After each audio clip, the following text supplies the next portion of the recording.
This is a quick video showing how to create a scatter plot using Excel and also to find the value for R in a quick and easy way. First thing you need to do is highlight your bivariate data. Click on Insert, go across to Charts, click on Charts and choose the first of the scatter plots with no trend line. Click Accept. Now to improve on this, because we have no trend line at present, we need to click on the Chart Elements box and we come down. We're going to want to put in axis titles so we can label those properly. We could put in the data labels which would give us the values if we wish. We could show error bars if we wanted to in a more detailed chart, but we won't bother this time. Grid lines, take them out, the grid goes. Not always helpful.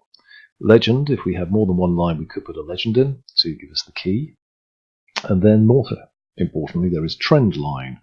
So we do want trend line, and it's now showing us our trend line. And if we want to go further than that, we click on the options arrow over here, come down to more options, and you'll see at the bottom of the drop down menu we have display equation on chart, so yes we do, and also display R squared value,